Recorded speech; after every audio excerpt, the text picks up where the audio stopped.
welcome everybody. My name is Trevor Friesen. I'm a behavior analyst and I am a member of the Disability Program Specialized Service Team. Good morning, everyone. My name is Adelie Ling Yuan. I'm a speech language pathologist. I used to be a member of the DPSS team, but now I work under Allied Health as an SLP. It's for Ujjayi Bugomu and Webmax Tweet. So today we'll be talking about something that you have probably heard of before: visuals and visual supports. That's right. So by the end of today, you're going to know the answer to questions like, what are visual supports? Why are visual supports important? And who are visual supports for? Yes, so we won't be getting all of the ways that visual supports are used in this 20 minutes presentation, 20 to 30 minutes, like visual schedules or social stories. But Cynthia and Amy, who are there with us today, will be talking about visual schedules when we're finished. And if you're interested in learning more about social stories, we do have several posts on our website that guide you through how they can be used. So links to those pages will be included at the end of the presentation. Let's dive into our first question. What are visual supports? Well, visual supports are pictures, drawings, symbols, writing, videos. They're anything that we can see in our environment that communicates a clear message to someone. So even a person can become a visual support if they're demonstrating how to do something. Yes, exactly. And a visual support can represent an idea, an instruction, a place, a rule, a person, or a thing. And the right visual supports make it easier to understand and communicate with each other, especially when they're paired together with our words. So here's an important question before we get too deep. Here's an important question I've been asked before, Adelie. Are visuals the same thing as visual supports? That's a great question, Trevor. A visual support is anything that we visually perceive that helps us to understand environmental information and demands. So if a person sees something and it communicates something very specific to them, this thing might be a visual support for them. But if that thing does not send a clear message, then it's not a visual support for that person. So we suggest getting away from calling everything visuals and thinking about the things we see as either being a visual support or not. Either it sends a clear message or it doesn't. Either it helps someone to understand something better or it does not. And to illustrate this point, let's take a look at some pictures together. And I want you, our audience to think about whether or not these pictures communicate something very specific to you. So have you seen this picture before? What does it mean to you when you see it? If you haven't seen this picture before, that's okay. Think about what it means to you. So I'll leave it up on screen for about 10 seconds. We're going to move on to the next one. You might recognize this one as well. Okay, so what does this picture mean to you? What does it bring to mind?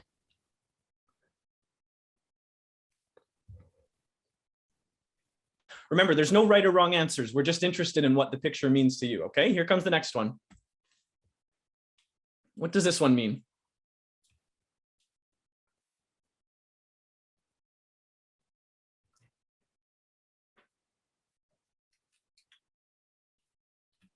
What about this one?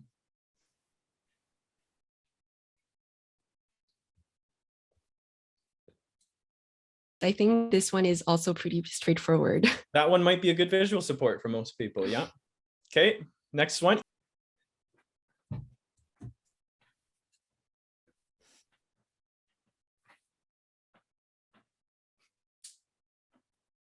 Here comes the last one. Okay, what does this one mean to you?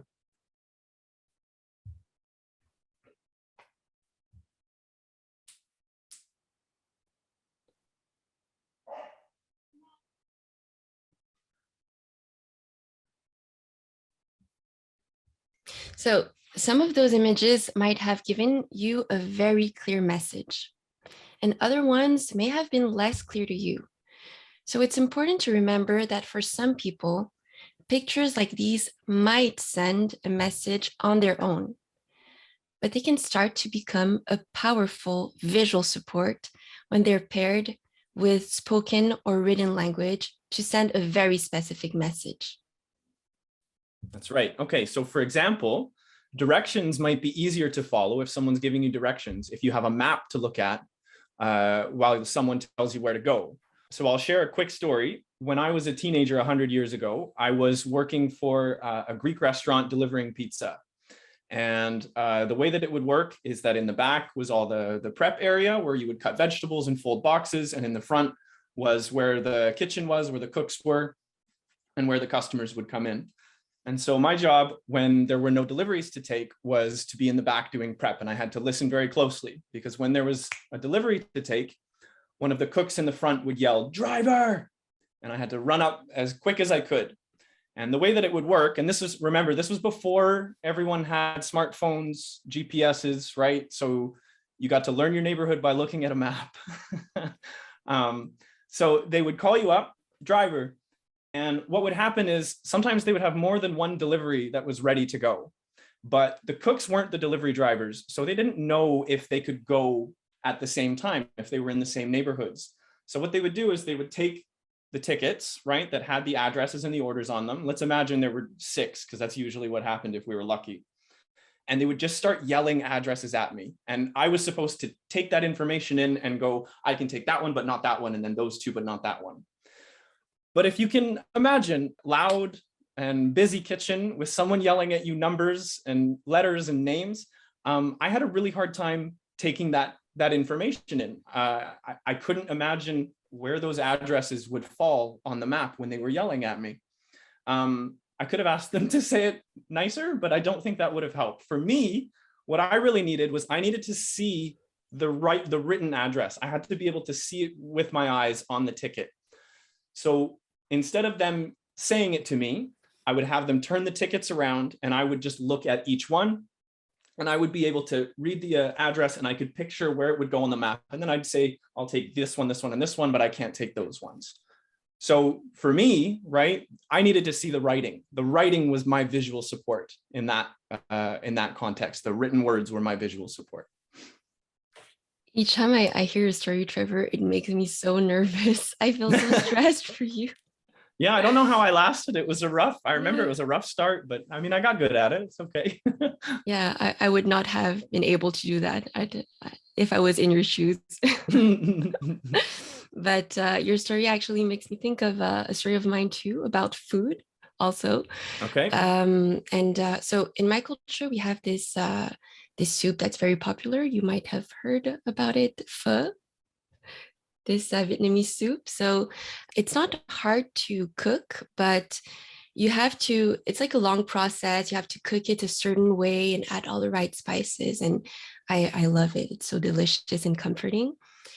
And one day I was craving that soup, and my mom, who's an amazing cook, does it really well. So I called her and I asked her, "Mom, I would like to make some pho. Do you think you could help me out and tell me how to do it?"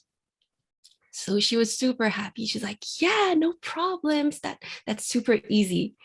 And then she started naming all those ingredients on the phone and then all those steps. And there was so many words and her words became like a big blur for me. I was really confused and it was hard to follow.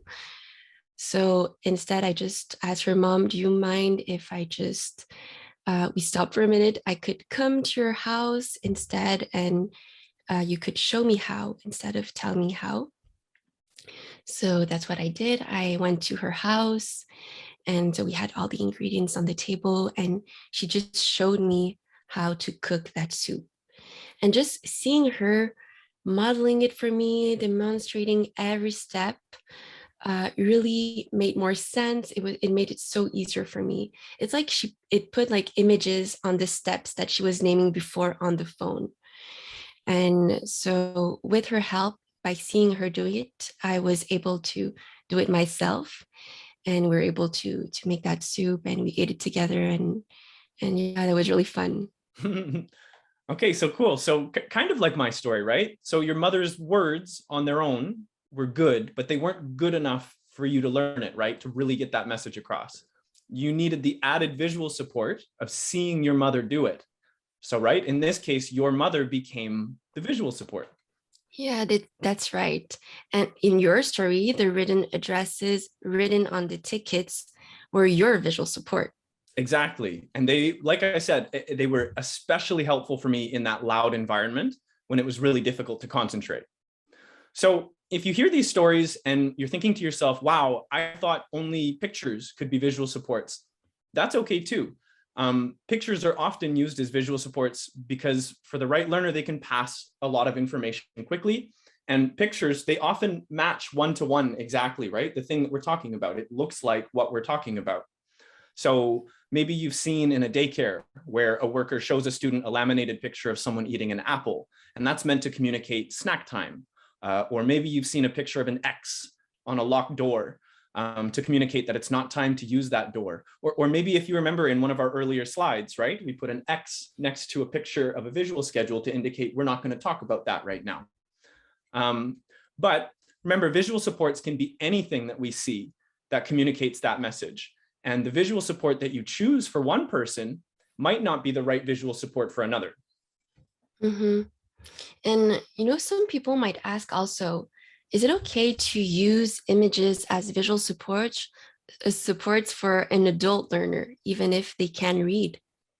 Well, this is a great question. The really short answer is yes, depending on the skills and the preferences of the person that you're trying to support. Just to kind of give you an idea of what I mean, I want our listeners to imagine for themselves, you're going to a restaurant that you've never been to before, and the waiter hands you a menu that looks like this. Oh, hold on a sec. Looks like this. Okay, take a second to kind of read it and see what's on there. I know the writing is a little bit small, but if you can see a few words, that's going to be okay for our experiment here.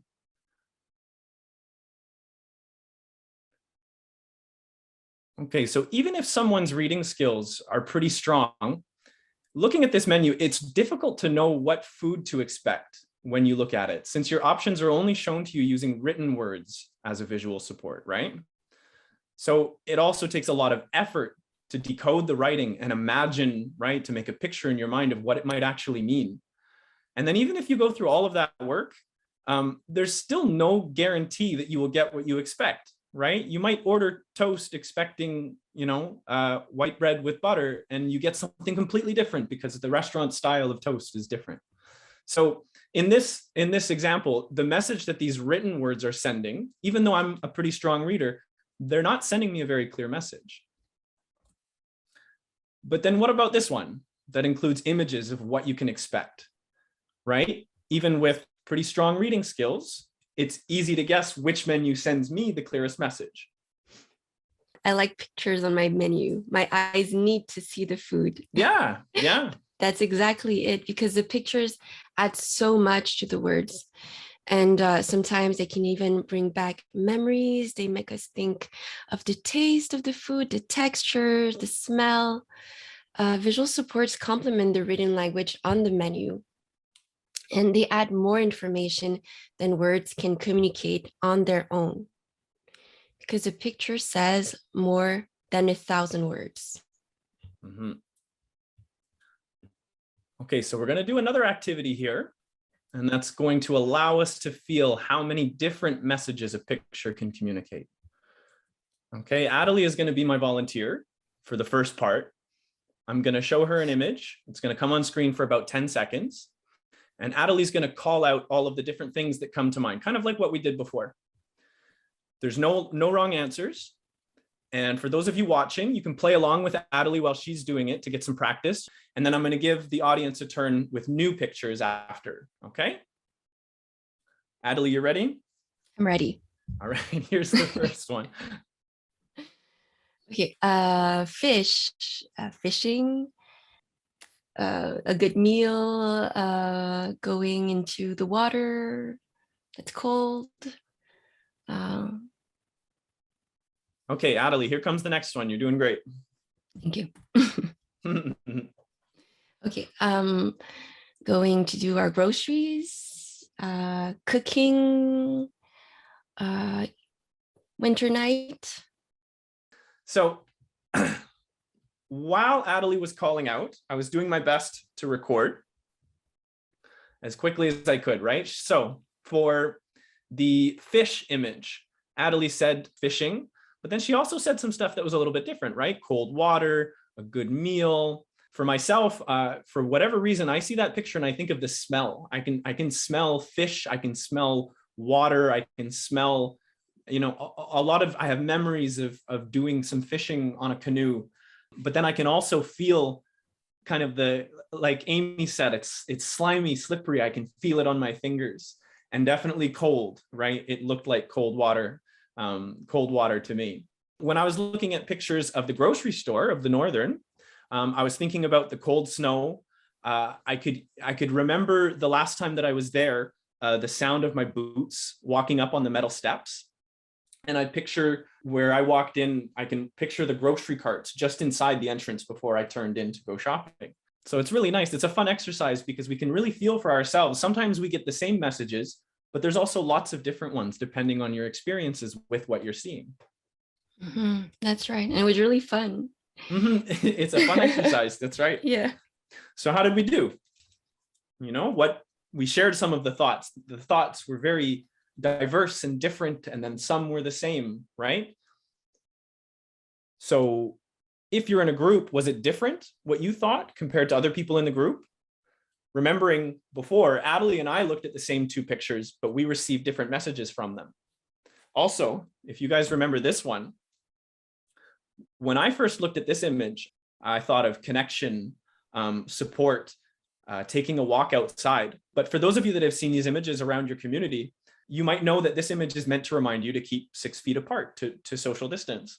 So why, or at least is it interesting that this image did not send a clear message to me at first, but then something like the pictures of the McDonald's menu did? Yeah, and for something to start to become a visual support and to communicate a clear message to someone, it had to be complemented by a specific spoken or written message. And what do we mean when we say complement? Think about it like coffee and cream. Both are okay on their own, but together they're delicious. That's right. So words and visuals are just like coffee and cream. Each one is okay on their own, but together they're even better. So for that image before, somebody had to tell me with their words that this image meant stay 6 feet apart while I was looking at it in order for it to become a visual support for me. Now, when I see this picture, I know exactly what it means. And this is how we can begin to take something simple like a picture that could mean lots of different things, as we saw, and we can turn it into a visual support for others that sends a very specific message. That's right. But before we dig into that, we're going to do another quick activity. So this one you can do on your own. We just want you to get up, move around, shake it out, and look around your area for visuals. When you see these visuals, ask yourself if they send a clear message. If so, what is the message that they send, and why are they there? Is this a visual support for everyone or just for you? If you find a visual that does not send a clear message, how could you change it to make it clearer for everyone? So what I'm going to do, guys, is I'm just going to start a 2-minute timer. I don't want you to leave your immediate area. You can stand up, kind of shake it out, but stay close to your computer and just have a look around. See if you can see some visuals. Are they clear? What do they mean? And if they aren't, what could you do to make them more clear? And when the phone beeps, we'll come back and we'll start again, okay? So 2 minutes.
So we've got just under 1 more minute. So if you've stepped away a little bit, you can start working your way back to your seat, please.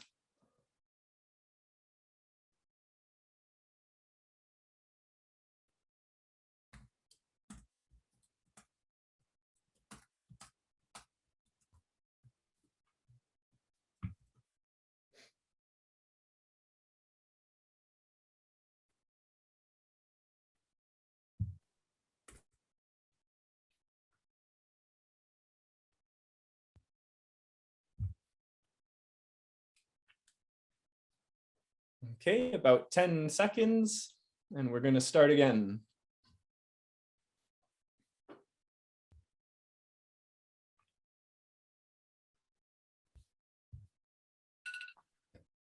Okay. Apologies if you could hear me ticky-tacky typing away there. I hope it wasn't too distracting. It was not for me. No, it was okay. Let's just see, where were we? Okay. Okay, so I hope everybody's sitting down and ready to go again. I hope you took a few moments to move around, shake it out, relax, and maybe you spotted a couple of visual supports in your area as well. And okay, we're going to do a quick review. So visual supports are pictures, drawing, symbols, writing. There are things that we can see that represent something and that communicates a clear message. So a person could also be a visual support if they're demonstrating how to do something for you, like in my story. And a visual support can represent an idea, an instruction, a place, a rule, a person, or a thing. Anything we can see become visual supports when they're paired with words, making its message clear and easy to understand. And these visual supports make it easier to communicate and to understand each other. And so this is part of why visual supports are helpful. Visual supports stay and words fly away. What do we mean when we say this? Think about that menu at McDonald's that Trevor showed you earlier. So if we're at home and I read the menu out loud to you, my words begin to fade away almost as quickly as I say them.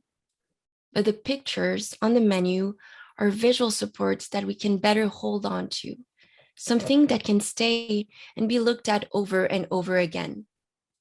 So visual supports stay, words fly away.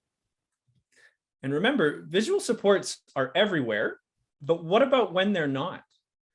Think about what that could mean for someone with a disability who may not understand when I tell them with just my words, we're going to McDonald's to get ice cream. What does that mean for someone with a disability for whom processing and understanding spoken words might be too difficult in the moment, or someone who finds reading written words more challenging? Visual supports stay and words fly away. Yes, and we don't want you to get the idea that visual supports are only for people who are not comfortable with reading, writing, or talking, because visual supports are for everyone. Let's face it, we all benefit at least a little bit from having visual supports in our lives. But for some people with disabilities, visual supports might be a requirement for learning or functioning in their daily lives. So imagine an autistic child who's learning the steps to brushing their teeth, or someone with a language disorder who has a harder time understanding spoken words. For these people, they might not just benefit, but they might need visual supports to receive or to send their messages clearly. And don't forget about those who are learning English as a second or even as a third language. Think about some of our children who are going to school in a different language. If their teacher is pointing to an image of the playground like this one and saying recess to indicate it's time to go outside, a student has a better chance of understanding the message, even if they don't know the language yet. That's right. And I want you to imagine a boy, let's say 8 years old, with a diagnosis of autism. He communicates his wants and needs using spoken words, but sometimes he finds the noises of the classroom overwhelming. And so sometimes he'll plug his ears when he's overwhelmed to block out the noise. But think about it, that also means he's blocking out the teacher's words. So what could the teacher do to communicate that it's time for recess when he's covering his ears and cannot hear her? If that image of the playground has been paired with her words already to make it a visual support, she could just point to the image silently to send the message that it's time for recess, even if the person is covering their ears and unable to hear anything. And Trevor, that reminds me of your story from that pizza restaurant you told us. You said that the cooks would yell the addresses at you, but you needed to see the address written on a ticket in order to figure out which ones you could take. So that's kind of like that little boy in your example. Exactly, that's right. The visual support, whether it's a picture, written words, a symbol, drawing, a video, whatever form it takes, if it helps to communicate a clear message, even when the environment is loud or stressful, or if that person is having a hard time concentrating. But remember, you might need to figure out what the right type of visual support is for that person. So you might be asking yourself, how do I pick a visual support to complement the message that I want to send? Remember how many different things a picture can mean to different people before it's been complemented with our words? If we want to send a specific message, we want to start off on the right foot. We want to try to find or create a visual support that's going to complement our words and send that message clearly. Okay, so let's do an activity together to practice picking an image that we want to use as a visual support to send a specific message.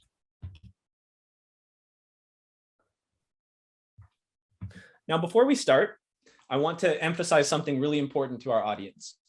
The right visual supports for a learner are the ones that work. So you might want to draw the visual support yourself, or you might want to use drawings or cartoons that you find online, or laminated pictures provided by the school. And all of these are perfectly fine if it sends the message clearly to your learner. But if you're finding that your chosen form of visual support is not working the way that you think it should, you might just need to try a different kind of visual support, thinking about all of the different examples that we've given you. So don't give up.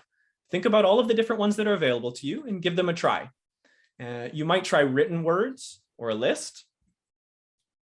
And if that doesn't work, you can try drawings or cartoons. And if that doesn't work because your learner says they don't like cartoons or because it feels babyish, you can try symbols. If that doesn't work, you can try a more realistic looking cartoon or a realistic picture. There's so many different options that are available to you. And remember, the right visual support is the one that works. So before you go through trial and error, step back, think about, what does your learner like? Think about, what are your learner's skills? In my own professional experience, I like to start with realistic pictures because they match, right? They're the closest match to the real thing. But maybe your learner prefers a different kind, right? Or maybe they have skills that are leaning towards a different kind of visual support. That's right. And since we're talking about selecting images, let's talk also about some of the things you should think about when picking an image that you want to make into a visual support. So first, it should look like the thing that you're talking about. So if you're talking about going fishing, it would be better to choose an image of a fish, like we saw earlier in the picture, or of a fishing rod or a person fishing, instead of an image of a river. It should also be a big enough picture. So if the listener cannot easily see what the picture is because it's too small, or maybe they forgot their glasses at home, the message will be less clear. And finally, for the same reasons as before, the image should be well focused, well contrasted. If it's difficult to see what the image is, the message will be less clear, even if you pair it with your words. Perfect. So with those tips in mind, let's do an activity together that's going to show you what we mean. So I'm going to give you a scenario. You're going to see some pictures come up on screen. So I want you to imagine that we are using visual supports with a learner, or at least we're trying to create them. And you want to offer to the learner to go play basketball. So you say to them with your words, let's go play basketball, while showing them an image. Which of the 3 images below would you pick and why? All of these images are fine, but there's one that sends a more clear message, in my opinion, than the others, and it's number 3. So the reason why I kind of lean that way is that number 3 is a picture of a real basketball, right? So it looks like what I'm talking about. It's in color, right? It's interesting to look at. And finally, it's a clear picture. It's not faded or grainy. The other 2 are okay, but I would choose the third one for those reasons. Good, thank you, Trevor. So this time I want you to imagine that you want to tell your learner that it's time to put on their shoes. So you say to them, put on your shoes while showing them an image. Which one of these 3 images below would you pick and why? We have number 1, number 2, and number 3. So all the images that are there are okay, but there's one that sends a clearer message than the others. And in my opinion too, it's number 2. So number 2 is a real picture of shoes, and it would be even better if it was a picture of the actual shoes that the learner wears on their feet. It's also in color, and finally, it's big enough compared to number 1, so that it's easy to see. So the other 2 are okay, but I would choose the second one for those reasons. Okay. So last one, and this one is a little bit tricky. This time I want you to imagine that you want to tell your learner it's time to go visit grandma at her house. So you say, we are going to grandma's house, while showing them an image. Which of these 3 images would you pick, and think about why?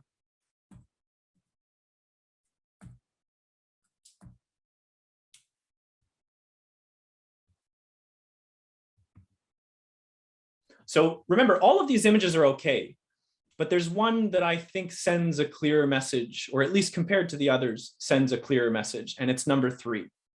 So even though number 1 is nice to look at, it might not send a clear message because there are other things in the picture, like trees, right? Remember, we're wanting to send as clear a message as possible. It might be confusing for the learner to see trees and a house in the same picture if we're not talking about going where there might be trees. You might notice that number 2 looks kind of faded on your screen, and that's the point, right? Imagine if you're someone with vision problems and someone is showing you this picture. It might not send a clear message. Finally, number 3 is a real, colored, clear image of a house. And this visual might send an even clearer message if it was actually a picture of grandma's house. So remember, now that we've kind of done this exercise, remember the best visual supports are the ones that work. So if you complement a picture with your words and it sends a clear message, then keep using that visual support. And if the visual support that you're using is not working, even though you think it should, don't give up, step back, take a minute, think about your learner's unique skills and preferences, and explore complementing different kinds of visual supports with your words to make that message more clear. Now, you might be saying to yourself, Trevor, how am I supposed to make sure that I always have a laminated picture with Velcro on the back, or a drawing of the thing that I need? I don't have time for that. Or maybe I do it, and every time I do it, they go missing. It's normal, this happens too. I have great news for you. If you're pressed for time, you can try using your phone. You can take a picture of the thing and you can show it to the learner like this. Let's go play basketball. Put on your shoes. Let's go to grandma's house. I really like this option, Trevor. And it's even easier to take a picture of grandma's house if you're visiting often. So you might even be able to ask grandma to take a picture of her house and send it to you. And this saves all the work of having to go on the internet and ending up with a visual that does not send a clear message. And also, I want to point out something to our audience who's watching this webinar. Did you guys notice what Trevor did with his phone when he was showing the visual supports? Did you notice how he complemented the visual support with his words each time? So remember that when it comes to visual supports and words, both are okay on their own, but they're so much better together. So whenever you're trying to send a message using a visual support, you should be complementing it with spoken words. And this teaches the learner that when they see the visual support, this is exactly what it means. That's right. So when you're trying to turn something that we see into a visual support, like an image on your phone, you should always be doing it like this. Let's go play basketball. Put on your shoes. Let's go to grandma's. Say it every single time that you show it. Now, remember when Adelie saw this image and she called out a few different things that it made her think of? I just want to have that one on my phone too, so I can show it. There it is.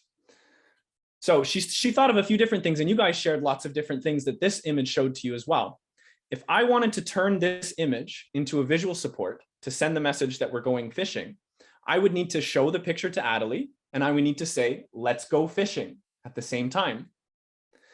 But I want to add one more little piece to the puzzle, since you guys are following along so well. If you've got it in you to add one extra piece to that puzzle, because the work isn't done yet if you really, really want this image to become a clear visual support.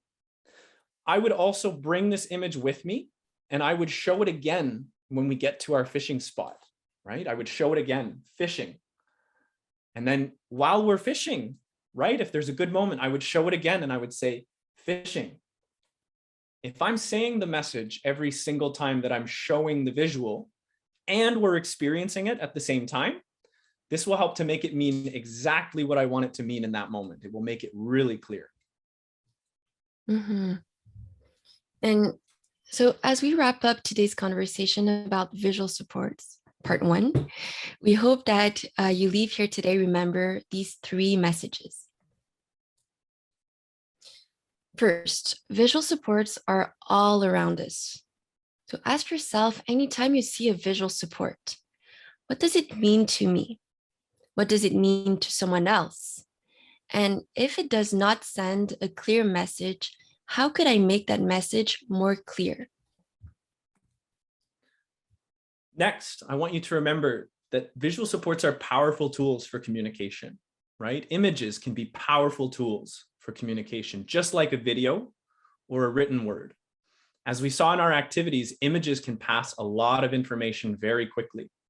The right image, complemented by your spoken or written words, helps to turn this image into a visual support.